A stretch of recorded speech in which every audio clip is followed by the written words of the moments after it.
오늘은 우리들 향한 바울의 기도에 대해서 보겠습니다.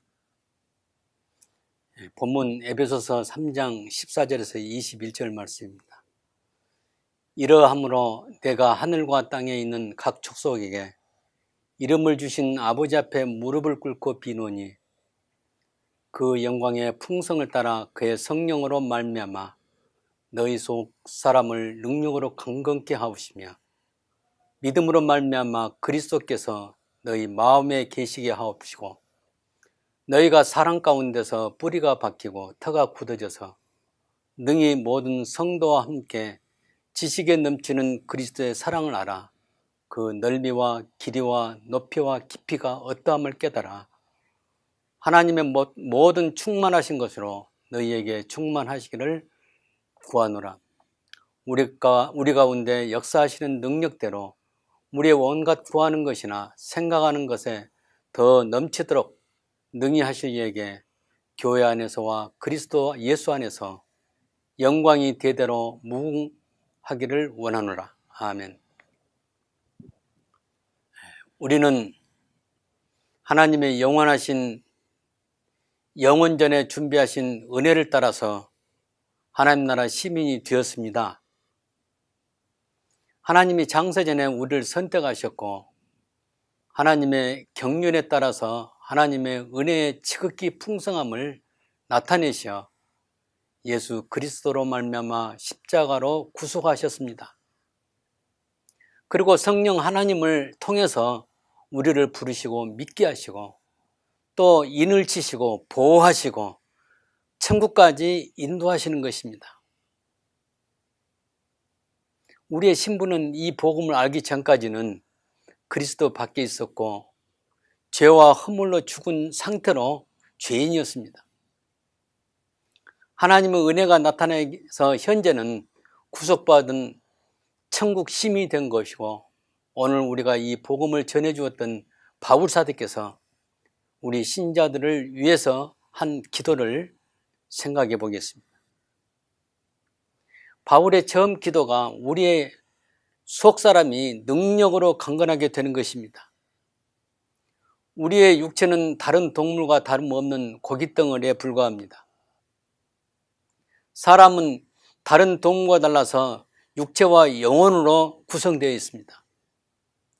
동물들은 육체와 각혼으로 구성되어 있습니다.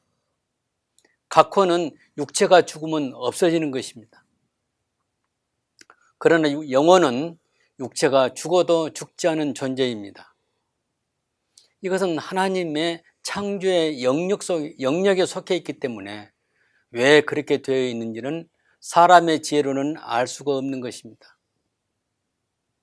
그러므로 사람에게는 영원에 반드시 심판이 있게 되는 것입니다. 하나님의 심판 때는 모든 사람이 심판을 받습니다. 그 기준은 하나님의 은혜로 구원받은 사람은 영생으로 또 구원을 받지 못한 사람은 영벌로 지옥에서 평생 고통으로 살게 되는 것입니다. 그러므로 성경에는 육체보다 영혼의 비중을 더 많이 둡니다.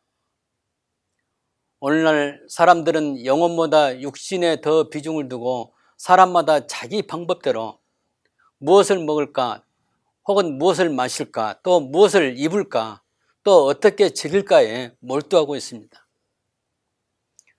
그러므로 세상 사람들은 내세보다 지상생활이 더 중요한 것입니다.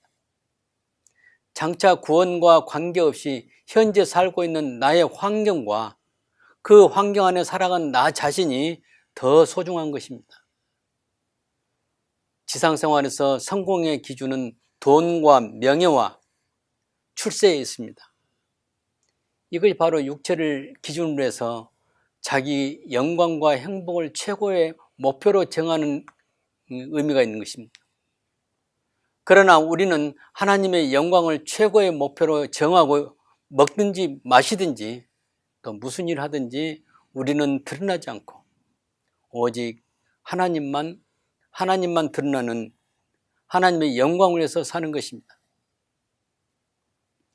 바울은 속사람에 대해서 말합니다. 이 속사람은 구원받은 신자의 영적인 인격을 말해줍니다. 사람들이 현재 교회에 출세하고 있다고 해서 구원받은 것이 아닙니다. 하나님의 은혜로 부름을 받고 성령에 의해서 증거된 구속의 은총을 믿고 세상과 죄로부터 분리된 생활을 하는 그 사람이 구원받은 것입니다.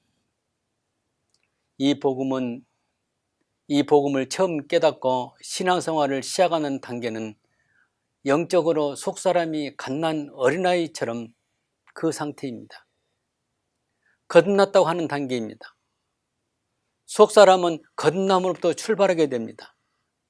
그 전에는 죄로 죽었기 때문에 속사람이 나타나지 않는 것입니다. 아직 영적인 생명이 태어나지 않은 것입니다. 이런 사람을 영신자 혹은 어린아이 같은 신자라고 말하는 것입니다. 마치 육체의 모습이 갓 태어난 젖먹이 아이를 영아라고 하는 것 같습니다. 이제 막 거듭난 신자를 영신자라고 합니다. 이 사람은 누군가가 붙잡아 주지 않으면 신앙이 자랄 수가 없는 것입니다. 육체도 처음 태어나면 저절로 살기 위해서 무엇인가를 먹으려고 찾게 됩니다. 숨을 쉬기도 하고 계속 움직입니다. 영혼도 마찬가지 현상이 나타납니다. 영혼이 새로 태어나면 하나님의 은혜와 사랑을 갈망합니다. 영혼이 살기 위해서 영혼의 양식을 찾게 됩니다. 하나님의 말씀이 바로 영혼의 양식입니다. 영혼의 양식은 하나님의 말씀을 먹어야만 그 영혼이 사는 것입니다. 주일날 목사님 설교에 나타나는 말씀만 취한다면 그만큼 성장이 느리게 됩니다. 몇 년이 가도 어린아이 상태인 것입니다. 오늘 우리는 바울이 기도했던 것처럼 우리는 속사람으로 강건케 되기를 기도해야 합니다.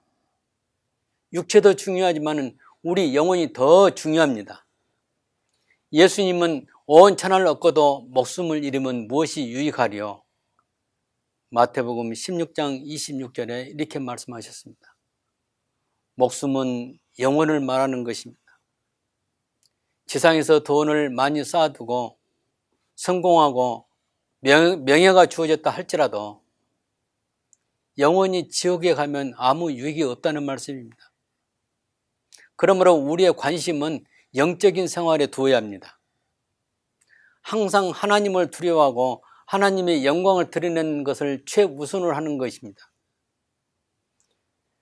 교회를 다닌다고 하지만 하나님이 최우선이 아닌 사람은 신자가 되지 못한다고 볼 수 있습니다. 우리는 하나님 보시기에 경건하고 거룩하고 영적으로 성숙한 상태로 속사람을 키워야 하겠습니다. 속사람이 자라면 육적이고 세상적인 냄새가 나지 않습니다. 항상 하나님의 형상이 언어에서나 행동에서나 또는 얼굴 모습에서 나타납니다. 속사람이 강건하면 죄를 짓지 않습니다. 그 죄 자체가 사탄으로부터 오는 것입니다. 사탄은 우리 안에 있는 마음을 잘 알고 사람마다 가지고 있는 욕심을 자극해서 죄를 짓게 만듭니다. 한번 죄를 짓게 되면 하나님 앞에서 얼굴을 들 수 없게 됩니다. 양심에 찔림이 있습니다. 항상 죄책감에 사로잡혀 죄의 종이 되고 노예가 되어 삽니다. 사람들은 거짓말을 많이 합니다. 처음에는 속아서 모르고 지낼 수 있습니다. 거짓말을 습관적으로 하게 되면 사람들은 그를 싫어해서 멀리합니다. 친구가 도와주지를 않습니다. 죄를 알려면 우리는 십계명을 잘 알아야 합니다. 십계명은 우리의 죄를 판단한 기준이 되기 때문입니다. 그러므로 우리는 항상 십계명에 자신을 비추어 보아야 하는 것입니다. 속사람이 강건하면 영원히 평안합니다. 하나님과 나와 관계에서 질서가 있어서 하나님의 사랑과 은혜가 항상 생수처럼 솟아나고 시냇물처럼 흐르기 때문에 기쁨과 평안이 주어집니다. 이것이 곧 영적인 열매입니다. 이것은 곧 속사람이 정상적으로 유지되고 있음을 보여줍니다. 속사람이 강건하면 영적인 분별력이 있어서 순간 하나님께 속한 일이냐 아니면 이것이 사탄에게 속한 일이냐 이것을 알게 되는 것입니다. 사탄은 계속 우리의 영혼을 넘어뜨리고 지옥으로 데려가기 위해서 시험을 합니다. 영혼을 죄와 죽음으로 사로잡고 하나님으로부터 멀어지게 만듭니다. 그렇게 해서 결국은 구원을 받지 못하게 하는 것입니다. 오늘날 많은 신자가 있지만 영적으로 분별력을 잃어서 신앙이 아닌 다른 신앙을 하고 있는 것입니다. 속사람이 강건하게 하기 위해서는 하나님의 말씀을 배워야 하는 것입니다. 흔히 성경을 읽어서 알아지는 것이 아닙니다. 성경은 종교적인 의식서가 아니라 영혼의 양식이는 것입니다. 오늘 우리는 본문 안에 있는 말씀처럼 성령으로 말미암아 속사람이 하나님의 능력으로 강건하기를 기도해야 합니다. 그러면 어떻게 강건할 수 있도록 하나님 성령께서 어떻게 행할 것을 가르쳐 주실까요? 본문에 소개된 바울 사도의 우리를 향한 기도는 우리의 신앙과 관계된 기도입니다. 속사람은 거듭난 생명이며 신자의 영적인 생명을 말합니다. 육신이 아무리 잘생기고 아는 지식이 많고 또 명예가 있고 가지고 있는 재산이 많을지라도 이것들은 겉사람에 해당되는 것입니다. 사람들은 이와 같이 겉사람에 대해서 최선을 다해 살아가고 있습니다. 그러나 신자에게 있어서는 속사람을 강건하게 해야 합니다. 바울은 고린도후서 4장 16절에서 겉사람은 후패하나, 이 후패란 말은 썩어져 부패한다 그 뜻입니다. 속사람은 날로 새롭도다 이렇게 말하고 있습니다. 신자들은 거듭난 사람이기 때문에 영적인 생명 곧 속사람을 강하게 키워야 하는 것입니다. 그렇게 함으로 사탄이 공격해 올 때 승리할 수 있으며 세상에서 당하는 고난을 이겨낼 수 있고 믿음을 지킬 수 있습니다. 두 번째로 생각해야 할 것은 이 속사람을 강건케 하는 원동력이 무엇인가입니다. 본문에서 아버지의 영광의 풍성을 따라서 그의 성령으로부터 오는 능력이라고 말하고 있습니다. 속사람을 강건케 만드는 원동력은 아버지의 영광의 풍성함을 따라서 오는 하나님의 능력을 말하는 것입니다. 나의 의지로 되는 것이 아니라 100% 하나님의 의지로 되는 것입니다. 오직 우리는 하나님을 경외하고 섬기고 순종하고 따르는 것입니다. 그러므로 속사람을 강건케 되기를 기도할 때 하나님이 하셔야 하고 또 하나님의 그의 영광을 풍성하게 나타내셔야 하고 하나님이 성령을 통해서 하나님의 능력을 나타내 주셔야 하는 것입니다. 날마다 기도할 때 무엇을 도와달라고만 기도하지 말고 바울처럼 하나님의 영광의 풍성함을 따라서 그 영광의 풍성함을 나타내 주시며 하나님의 성령을 통해서 능력을 주시기를 기도해야 합니다. 아버지의 영광의 풍성, 그것은 무엇을 말합니까? 에베소서에서는 풍성함이란 말이 몇 번 나옵니다.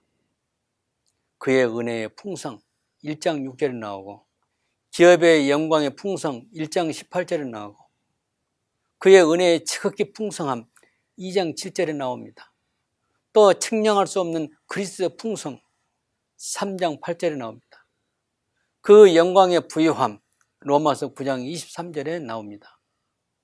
부르시는 모든 사람에게 부요하시도다 로마서 10장 12절에 나옵니다. 하나님의 지혜와 지식의 부요함 로마서 11장 33절로 말합니다. 성경은 이렇게 표현합니다. 이와 같은 표현은 하나님의 부요하심에 포함됩니다. 우리는 하나님의 풍부한 사랑, 은혜를 말합니다. 하나님의 사랑과 은혜는 측량할 수 없다는 것입니다. 너무 커서, 너무 많아서, 너무 깊어서 우리 죄로 다 해할 수 없다는 것입니다. 이와 같이 표현하는 것은 한마디로 하나님의 지극히 큰 사랑 가운데 우리에게 나타나는 은혜, 영광 또한 그의 지극히 크다는 것을 말해주고 있습니다. 오늘 우리는 이러한 은혜를 받은 자입니다. 하나님이 천지를 만드시기 전에 우리를 미리 아시고 또 미리 하나님 백성으로 정하시고 선택하셔서 이와 같은 은혜를 누리는 구별된 백성 안에 우리가 들어있는 것입니다. 하나님이 부유하심으로 우리는 부유한 자가 되는 것입니다. 하나님의 풍부하심이 또 하나님의 풍성함이 바로 은혜로 나타나고 사랑으로 나타나고 측량할 수 없을 정도로 주어졌다는 것을 잘 말해주고 있습니다. 우리의 속사람이 강건하게 되는 것은 이와 같은 하나님의 영광의 풍성을 따라서 오는 능력입니다. 이 능력은 성령을 통해서 전달되는 것입니다. 여기서 성령은 삼위 하나님 중 한 위이신 것을 말해줍니다. 예수님이 십자가를 지시기 전에 다락방에서 제자들에게 말씀할 때 예수님 대신 다른 보혜사를 보내주시다고 약속한 것은 바로 성령을 말합니다. 지금은 영으로 우리를 인도하시고 가르치시고 책망하시고 또 하나님 말씀을 알게 하시고 기도할 때 함께 기도하시고 항상 내 안에 계셔서 동행하시는 하나님이십니다. 그분이 바로 성령이십니다. 하나님의 풍성함이 우리에게 전달해 주시는 분은 바로 성령 하나님이십니다. 우리의 속사람이 강건해지는 것은 하나님의 영광의 풍성하심과 그의 풍성을 따라서 성령을 통해서 주어진 하나님 능력입니다. 우리는 도전해오는 악의 세력, 어둠의 주관자인 사탄으로부터 오는 유혹과 시험을 하나님의 능력으로 이겨내는 것입니다. 내 힘으로 이길 수 없습니다. 내 지식으로도 이길 수 없습니다. 나의 어떤 방법으로도 이길 수 없습니다. 내 지혜로 이길 수 없는 것입니다. 우리는 날마다 쉬지 않고 사탄의 도전을 받고 있는 것입니다. 생활 속에서 어려운 문제들이 발생합니다. 다윗 앞에 골리앗이 서 있는 것처럼 우리의 길을 막고 있는 많은 문제들이 발생합니다. 이러한 것은 하나님부터 오는 하나님의 능력으로 이겨내는 것입니다. 우리는 이러한 유혹과 시련을 이겨낼 때 신앙은 성숙합니다. 그러나 이겨내지 못하고 마귀의 꼬임에 속아 넘어가 범죄할 때는 그 신앙은 곧 무너지고 맙니다. 그러므로 우리는 기도할 때마다 바울이 우리를 향해서 기도한 대로 하나님의 영광의 풍성함을 따라서 오는 능력으로 통해서 우리의 속사람이 강건하기를 기도해야 합니다. 지금까지 여러분 그렇게 기도하셨는지요? 우리는 먼저 하나님의 영광의 풍성을 알아야 하겠습니다. 그러기 위해서는 하나님의 사랑과 십자가의 구속의 은총을 알아야 하고 성경 말씀을 통해서 하나님의 은혜가 무엇인가를 깨달아야 합니다. 구약과 신약에서 하나님이 내게 약속하신 은혜 안에 들어와야 하고 항상 하나님이 나의 왕이시며 또 나의 주인이시며 그분이 이 시간에도 그리고 나의 생활 속에서 주가 되고 목자이심을 인정하고 따르는 그 사람이 되어야 합니다. 그리고 내 자신이 악인의 회중에 있지 않고 의인의 회중에 있는 구별된 백성이라는 사실을 항상 인정해야 합니다. 그것이 바로 믿음입니다. 그래야 성령께서 항상 목자로 우리의 삶을 인도하시고 천국으로 향하는 발걸음에 동행하시며 시험에 들지 않도록 지키십니다. 지금까지 교회는 출석하지만 하나님을 따르지 않고 내 마음대로 살아왔던 것을 회개하고 진정 하나님의 백성으로 살 것을 다짐해야 합니다. 신앙 인격은 속 사람이 얼마나 성숙하느냐에 따라서 결정됩니다. 아무리 종교적인 수양을 한다고 되는 것이 아닙니다. 금식 기도를 100번 했다고 속 사람이 강해지는 것이 아닙니다. 형식적으로 직분을 수행하고 봉사를 잘해서 강해지는 것이 아닙니다. 중요한 것은 먼저 하나님의 은혜를 알고 그 은혜 안에 거하면서 하나님을 닮아가야 속 사람이 강해지는 것입니다. 사도 바울은 에베소 교인들에게 점점 하나님을 알아가고 그에 따라서 속 사람이 강해지기를 위해서 기도했습니다. 오늘 우리도 순간순간 하나님을 의지하면서 이러한 기도를 하고 말씀을 통해서 신앙이 성숙하기를 바랍니다.